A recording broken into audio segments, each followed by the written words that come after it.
Mateo 5, 17-20 se encuentra dentro del Sermón del Monte, sección programática donde Yeshua expone la ética del reino en continuidad con la revelación dada a Israel.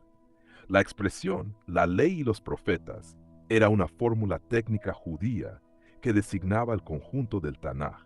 No se trata únicamente de mandamientos aislados, sino del cuerpo completo de la revelación escrita. En el judaísmo del Segundo Templo, cualquier insinuación de anular la Torá habría sido considerada una amenaza directa al pacto con el Eterno. Por ello, la declaración inicial de Yeshua responde anticipadamente a una posible acusación, que su enseñanza radical pudiera interpretarse como ruptura con la tradición mosaica. Sin embargo, su afirmación es categórica. No ha venido a desmantelar la revelación.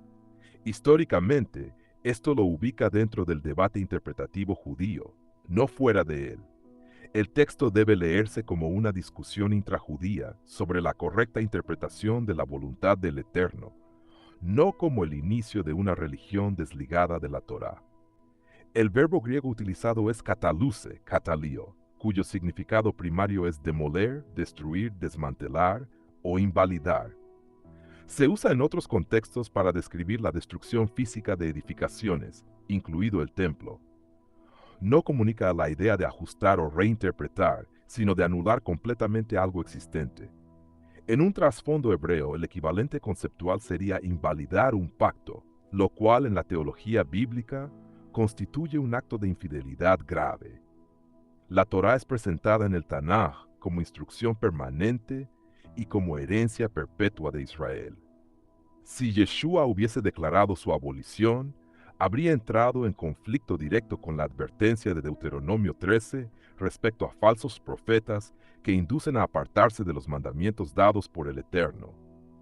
La negación enfática en el texto griego elimina esa posibilidad interpretativa. Por lo tanto, exegéticamente, no es viable sostener que Yeshua estuviera cancelando la vigencia de la Torá. Su declaración excluye explícitamente esa lectura. El término clave es plerosai, que significa llenar, completar, llevar a plenitud o dar pleno sentido. En el Evangelio de Mateo, este verbo aparece repetidamente para señalar el cumplimiento de las profecías mesiánicas. No implica sustitución, sino realización conforme al propósito original. En un marco hebreo, podría vincularse con el concepto de confirmar o establecer la Torá mediante su correcta interpretación y práctica. Dentro del pensamiento judío, cumplir la ley era interpretarla de manera fiel, mientras que abolirla significaba interpretarla erróneamente. Yeshua entonces no introduce una nueva legislación, revela la profundidad interna de la ya dada por el Eterno. Esto se evidencia en las secciones posteriores donde intensifica los mandamientos, trasladando su alcance del acto externo a la intención del corazón. Cumplir implica llevar la revelación a su expresión plena en la vida del Mesías y en la ética del reino, no reemplazarla ni neutralizarla. La referencia a ni una J ni una tilde alude a la letra Yod, la más pequeña del alfabeto hebreo, y a los pequeños trazos que diferencian letras similares. Esta expresión enfatiza la estabilidad textual y la autoridad continua de la Torá. En el judaísmo del Segundo Templo existía una profunda reverencia por la precisión del texto sagrado, como confirman los manuscritos hallados en Qumrán. Yeshua declara que ni el detalle más mínimo desaparecerá hasta que pasen el cielo y la tierra, una fórmula hiperbólica que señala duración cósmica. Añade además hasta que todo se haya cumplido, introduciendo una dimensión escatológica. La Torá permanece vigente dentro del plan soberano del Eterno hasta la consumación de sus propósitos. Esta afirmación refuerza la continuidad, no la caducidad. Desde una perspectiva teológica coherente con el Tanaj, la palabra revelada no es provisional, sino parte integral del orden moral establecido por el Eterno. Yeshua advierte que quien quebrante uno de los mandamientos más pequeños y enseñe así, será llamado pequeño en el reino de los cielos. Esta declaración presupone la vigencia práctica de los mandamientos.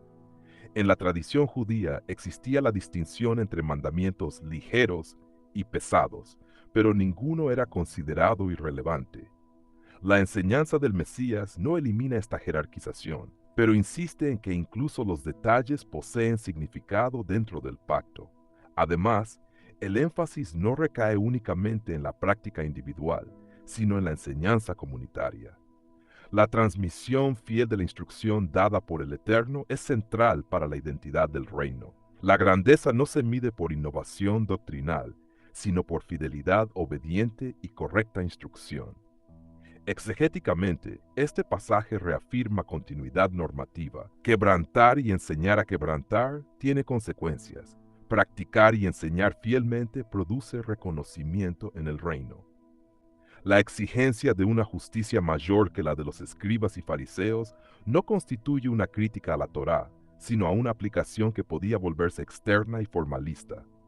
La justicia bíblica, tzedaká, implica fidelidad integral al pacto con el Eterno. Yeshua no reduce la exigencia legal, la profundiza.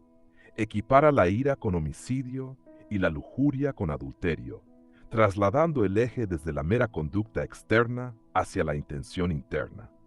Esto no es abolición, sino radicalización ética. La justicia superior que demanda no es menos obediencia, sino obediencia más profunda. La Torá no queda invalidada, sino interiorizada. Así, el cumplimiento implica que la instrucción dada por el Eterno alcance su propósito transformador en el corazón humano, produciendo coherencia entre pensamiento, palabra y acción. Mateo 5, 17, 20 no enseña que Yeshua abolió la ley, afirma explícitamente lo contrario. Abolir significaría desmantelar, cumplir implica llevar a plenitud, confirmar y manifestar plenamente el propósito revelado por el Eterno. El pasaje, leído en su contexto histórico, lingüístico y teológico, sostiene la permanencia de la Torá dentro del plan redentor. La verdadera cuestión no es la eliminación de la ley, sino su correcta interpretación y vivencia. La enseñanza de Yeshua profundiza la obediencia y exige una justicia interna coherente con el carácter del reino.